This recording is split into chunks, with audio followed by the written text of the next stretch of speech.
Hi everyone, it's Ren here, hope you're doing well.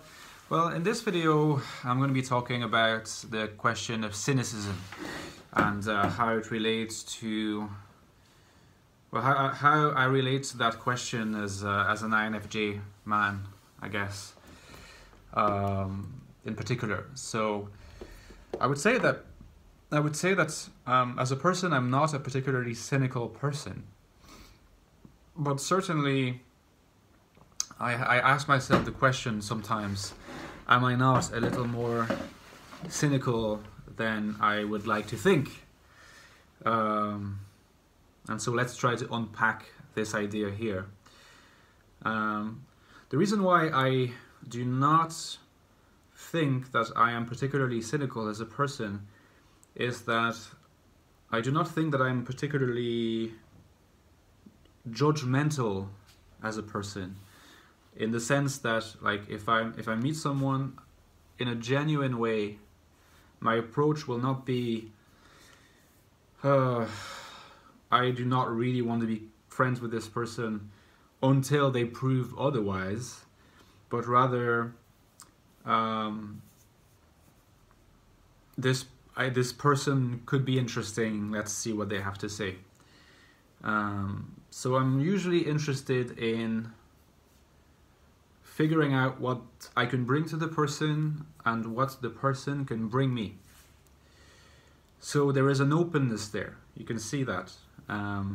Instead of being closed off and opening up slightly in case there should be confirmation that the person is interesting or fits certain criteria, I tend to start with openness and progressively close off if I find that there is no real opportunity for a genuine exchange to take place. And this has been my attitude, I think, in general throughout life. And it's an attitude that actually has made me appreciate it despite my other flaws, which I discussed also in a more recent video. Made me appreciate it by a lot of people, because it comes across as a form of genuineness, as a form of honesty, a form of authenticity in some respects, but also just as a form of respect.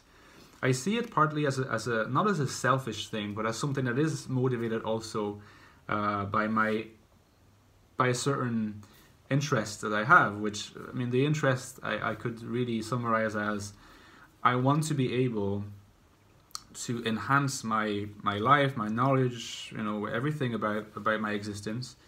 I want it to be enhanced by, you know, by what's good in the environment. So I'm big into books, so obviously books bring me a lot of emotional insights, a lot of knowledge. You know, they bring many things. I tend to, if I go to the cinema, I like not to just have like entertainment as my motive. I love it when a movie can be entertaining, but I can know that I might be able to derive something fruitful from it. You know, something that I could potentially write about. Often this is my yardstick, you know, because I'm always writing. I write every day, so I love just engaging in stuff that could be primarily about entertainment, but that I could write about. Something, you know, I guess we could say something of substance. And it's the same in my interactions with people. I tend to be open to anyone who, to begin with, and to remain open to anyone who I feel has a perspective that I do not have, that I lack, and that can bring me that perspective. And it doesn't have to be something intellectual. As long as the person talks about stuff, it could be anything. It could be landscape design, it could be gardening, it could be cooking, could be more cerebral, could be anything, sports, you know. That brings a perspective I hadn't thought about, and that I could potentially write about because it's interesting. And I really don't think that you have to be an intellectual person, someone who is an academic professor. Not that I am a professor, I'm not a professor, but I will always look for that in people. And in fact, it is one of the ways, I think, in which I try to genuinely apply my philosophical framework to my own life, because my philosophical framework, you might have seen it in the playlist on my channel. It's called Open Monism. So the thesis of Open Monism is that beings are structurally connected by their openness to each other, and by beings I mean more than human beings, but let's just focus on human beings. If we are structurally connected by our openness to one another, then one of the consequences is that in order to be in the most perfect state of existential health, so going beyond just physical health, but existential health, contentment, happiness, we need to cultivate our openness to other people. And the cultivation of openness to other people is not just the respect of other people's individual rights and tastes and everything, but it's also trying to open up to them in a way that connects to it, so that we can benefit from the insights that the other people have. And I apply that. And in that sense, I'm not cynical. In that sense, I'm not a cynical person. I cultivate the very opposite. Because cynicism, to me, is a defense mechanism. It's not, no one is cynical for positive reasons.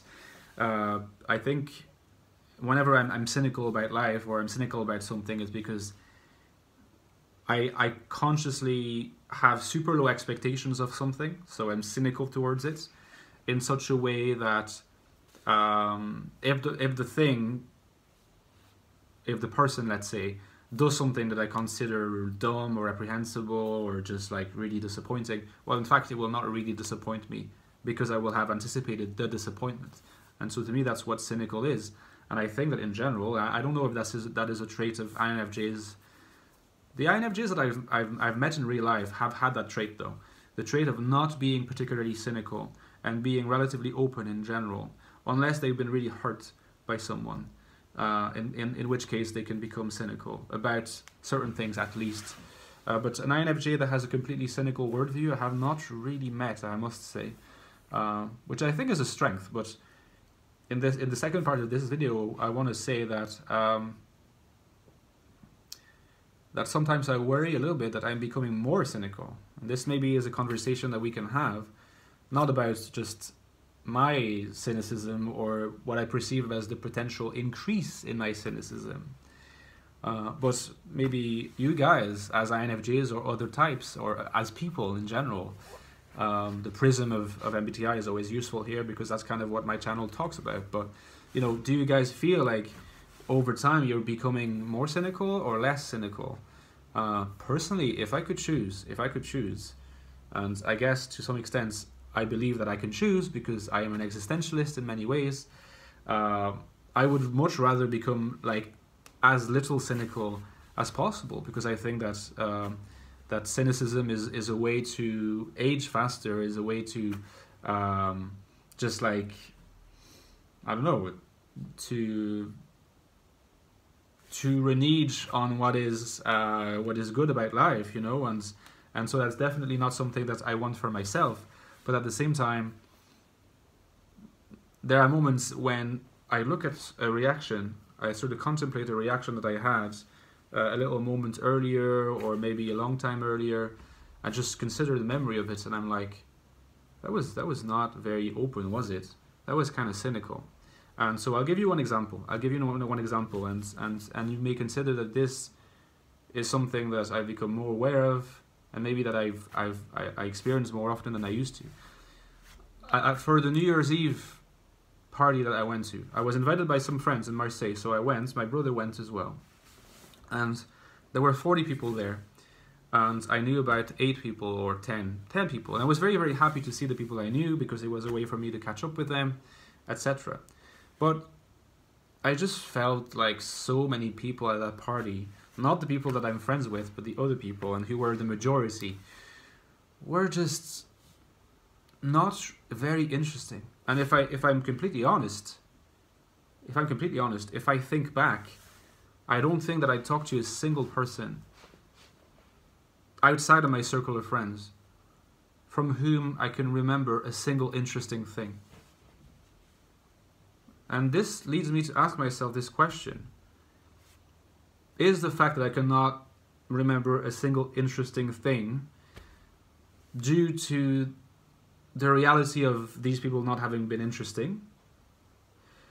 Or maybe drunk, because I got the impression that people got hammered during that party, and most of us were around 30 or, late 20s, early 30s, and I don't really get hammered anymore. I just don't feel like it's something that you should do at our age. But anyway, is the fact that I could not remember anything illustrative of the fact they were not interesting? Or is it illustrative of the fact that I closed off before they had the chance to show that actually they had something to contribute? And I just feel like sometimes in life, I guess it ebbs and flows, like it oscillates, it's not always the same. But I struggle sometimes with not closing too quickly. So I remain fundamentally this open person that I talked about, because in this sense, I'm not sure that I'm following my philosophy, or that my philosophy happens to match just how I am as a person, as an INFJ perhaps, or as a person. But I find that even if the original encounter features my preliminary openness, if you like, I sometimes close up to like quickly. I'm just like, I hear a couple sentences, I'm like, okay, this person is not going to bring anything. And so my question is that cynicism? Or is that being rational? And because you could see this question as phrased differently, and phrased in such a way that you might say, well, I don't open up to that person because I notice that I'm not going to get much from that person, and there's a lot of people, because I use my intuition and I can sense that from a mile away, because there are other people that are next to that person or not far that maybe I can benefit from. So I become quicker in like not really opening up to a person with whom I feel like there's not going to be much in common, because maybe I'll benefit from my time. Time is a limited resource, so I'll go to another person and see if that can happen. And so from that lens, I could perhaps consider that the party that I went to was not really a party during which I decided to not open up to these people because I was cynical, but more a party where I noticed that there were more, the chances were high enough that I was not going to have much in common with them, that I preferred just spending as much quality time with the people that I already knew, given that I was on holidays, given that I was not going to see them again, for some of them for a long time, and so I preferred to do that. It required, in a sense, most certainly, a form of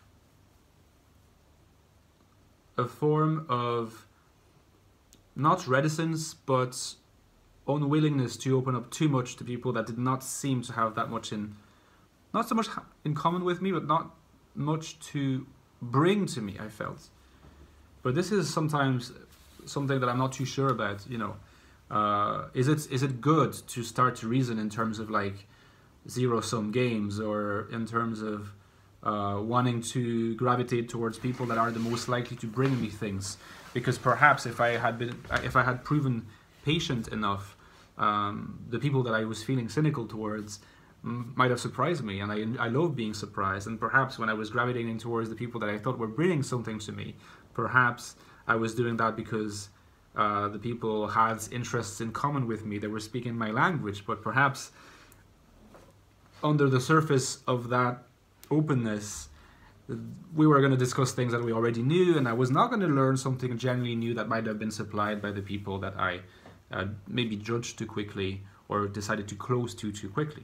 Legitimate reasons. They were just conversations that I felt were bland, that were not interesting, were completely escapist with the relationship with drinking and everything. But still, I would not want to cultivate an attitude towards life in which I decide too quickly who is worth talking to and who is not worth talking to, and allow myself to be wrong sometimes, and to just realize that I'm not going to have much in common with a person, but still give the person the benefit of the doubt, or give the potential relationship the benefit of the doubt before I decide.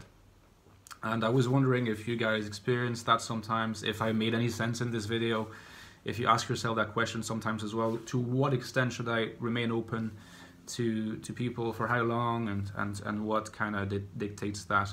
And how do you find your social interactions with people that you don't necessarily know? How open are you willing to be? So I would like to have your insight on this, and that's all for my rambly thoughts about INFJ people, cynicism, and openness. All right, have a great end of the weekend, guys. I'll see you next week. Ciao.